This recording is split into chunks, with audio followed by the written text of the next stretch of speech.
Hello friends, పండుగకి ఇష్టమైనటువంటి పాయసాన్ని స్పెషల్గా ఎలా తయారు చేసుకోవాలి, అది కూడా ఉండ్రాళ్ళ పాయసం ఎప్పుడైనా టేస్ట్ చేశారా? మీరు ఇష్టంగా వినాయకునికే కాదు, ఏ దైవానికైనా పూజ చేసుకోవచ్చు. చూడండి, ఉండ్రాళ్ళ పాయసం అంటే ఎలా ఉంటుందో. చిన్ని చిన్ని ఉండ్రాళ్ళు, వాటిపైన డ్రై ఫ్రూట్స్, పాలతో తయారు చేసే ప్రత్యేకమైన వంటకం, ప్రసాదం. తినడానికి నేను రెడీ. నేను ట్రై చేస్తున్నాను. Let's have it. ఉండ్రాళ్ళ పాయసం అమేజింగ్.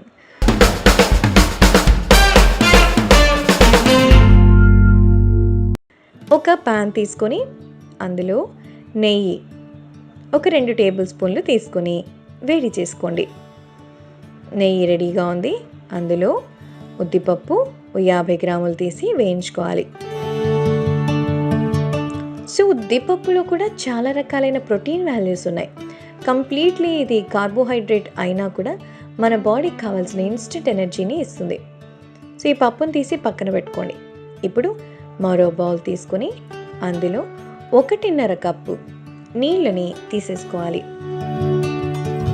సో మనం 1.5 కప్ వాటర్ తీసుకున్నాం. నీళ్ళు బాగా మరిగింది. మరిగిన నీళ్ళల్లో ఒక 2 టేబుల్ స్పూన్లంతా బెల్లం వేయండి. ఆ బెల్లంని దంచి ఆ పొడిని ఆ కలిగినటువంటి నీళ్ళల్లో వేసి కలుపుకోండి. అంటే బెల్లం ఆ నీటిలో బాగా మరిగి కరిగిపోవాలి.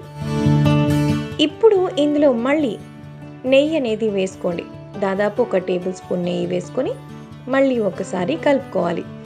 సో ఆల్మోస్ట్ ఇది మంచి థిక్గా తయారైన తర్వాత మీరు బియ్యపు పిండిని 1 కప్పు వేసుకోవాలి. సేమ్ మనం ఎలా అయితే పిండి కలుపుతామో అలాగే ఉండలు కట్టుకోకుండా నిదానంగా గట్టిగా తిప్పుకుంటూ ఉండాలి. వీటన్నిటితో కలిపి చాలా అద్భుతమైనటువంటి టేస్ట్ వచ్చేలాగా బాగా కలుపుకోవాలి. చూసారా ఎంత నీట్గా మనం చపాతీ పిండిలా కలిపేసుకున్నామో. సో లో ఫ్లేమ్లో మీరు ఇలా మంచిగా కలిపేసుకోండి. ఇప్పుడు ఈ పిండిని సైడ్కి పెట్టేసుకోండి. ఇప్పుడు నెయ్యి ఒక చిన్న గిన్నెలో తీసుకోండి. అలాగే మరొక చిన్న బౌల్, స్పూన్తో నీట్గా, అంటే కొంచెం బాగా వేడిగా ఉంటుంది కదా అందువల్ల.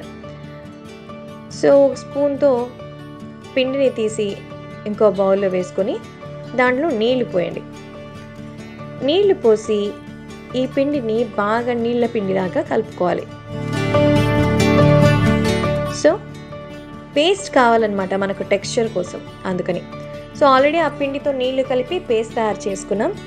ఇప్పుడు చేతికి నెయ్యి రాసేసుకొని వీటిని చిన్న చిన్న ఉండ్రాలుగా తయారు చేసుకుంటాం. ఇదిగోండి, అరచేతికి ఇలా నెయ్యి రాసుకొని గుండ్రూటంగా చిన్న చిన్నగా ఉండ్రాళ్ళు తయారు చేసుకోవాలి.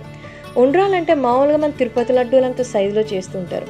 ఇప్పుడు మనం పాయసం చేస్తున్నాం కాబట్టి చూసారా గోలిగుండ్లాగా ఎంత చక్కగా ఉన్నాయో చూడడానికి.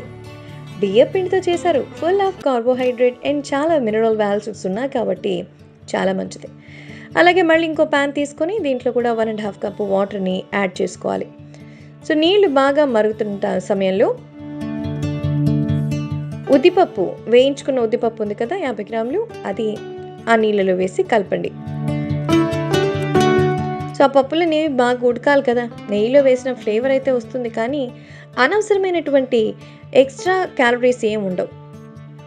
ఇప్పుడు ఇందులో 3/4 లీటర్ పాలని యాడ్ చేయాలి. అంటే దాదాపు ఒక 700 ml అయితే సరిపోతుంది. ఆ పాలని అందులో వేసి బాగా కలుపుకోండి. పాలు బాగా మరగవాలి. సో దీంట్లో కుంకుమ పువ్వు జస్ట్ ఒక 4 రేకులు వేసి అలా విదిరించుకోండి. సో కుంకుమ పువ్వు వేసిన తర్వాత దీంట్లో ఒక స్పెషల్ అరోమా, కలర్ అనేది ఈజీగా వస్తుంది. అప్పటిదాకా మన పాయసం తెల్లగా ఉంది కదా, ఇప్పుడు లైట్ ఎల్లో కలర్లో ఫామ్ అవుతుంది. బికాస్ ఆఫ్ దట్ కుంకుమ పువ్వు అనమాట. సో మంచి కలర్, టేస్ట్తో పాటు స్మెల్ కూడా అద్దరిపోతుంది. ఇప్పుడు బాగా మరుగుతున్నటువంటి పాలలో ఉండ్రాళ్ళని వేసేసుకోండి. చూసారా బాల్స్ ఎంత బాగున్నాయో. ఇప్పుడు చూడండి, ప్లేట్లో ఏం లేదు, చూస్తే డల్గా అనిపిస్తుందా? సో అన్నీ మనకి ఇక్కడే వచ్చేసాయి కదా ప్యాన్లో. You can able to see and feel happy. And దీంట్లో మనం ఆల్రెడీ ఈ పిండితో కలిపి నీళ్ళతో పేస్ట్లా చేసుకున్నాం కదా, వాటిని పోయండి. లైక్ మనము మసాలా కూరల్లో కార్న్‌ఫ్లోర్ ఎక్కడ కలుపుతాం, అలాగే ఇక్కడ కూడా ఈ పేస్ట్‌ని మనం దీనికే శక్తిగా తయారు చేస్తున్నాం అనమాట. మూత పెట్టి మరో 10 నిమిషాల పాటు బాగా ఉడికించండి.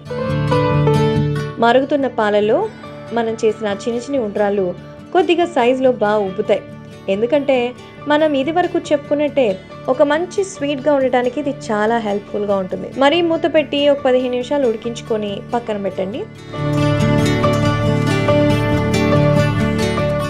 ఇప్పుడు ఒక లాస్ట్ ఫ్రైయింగ్ పాన్ తీసుకొని అందులో నెయ్యి ఒక 2 టేబుల్ స్పూన్లు,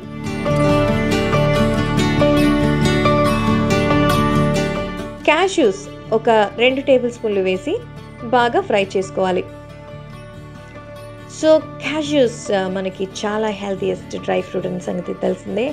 అండ్ దీంట్లో ఎండు కొబ్బరి ముక్కలు, అలాగే కొంచెం ఎండు ద్రాక్ష, మీకు నచ్చితే కనుక మరిన్ని ఫ్లేవర్స్ ఆఫ్ డ్రై ఫ్రూట్స్ని యాడ్ చేసుకోవచ్చు.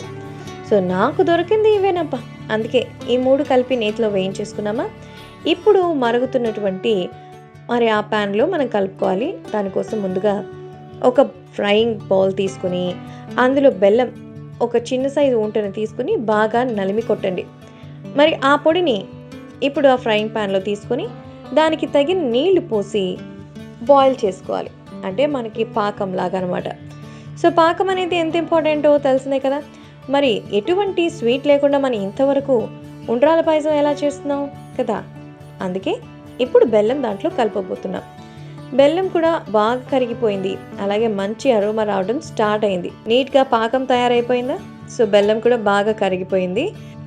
ఈ వాటర్ తీసి పక్కన పెట్టేసుకోండి. ఇప్పుడు మనం బాయిల్ చేసుకున్నటువంటి ఆ పాలల్లో బెల్లం పాకాన్ని హాఫ్ వరకు వేసుకుంటాం, ఎందుకంటే ఎక్కువ స్వీట్ వచ్చేస్తుందేమోనని. సో ఇప్పుడు ఆ మిక్చర్ని కూడా ఇందులో కలపడంతో మంచి కలర్ వచ్చేస్తుంది. ఫైనల్గా డ్రై ఫ్రూట్స్ వేసి మొత్తం కవర్ చేసేసేయండి. అంతే, మీకు ఎంతో ఇష్టమైనటువంటి ఉండ్రాళ్ళ పాయసం సిద్ధమైపోయినట్టే. మరి మీరు కూడా ఉండ్రాళ్ళ పాయసం ట్రై చేయండి, ఎందుకంటే ఇది దేవతలకు మాత్రమే కాదు, పిల్లలకు మీకు కూడా చాలా నచ్చేస్తుంది. కాబట్టి వీడియోని నచ్చిందా? అయితే లైక్ చేయండి, సబ్స్క్రైబ్ చేయండి. See you on next video.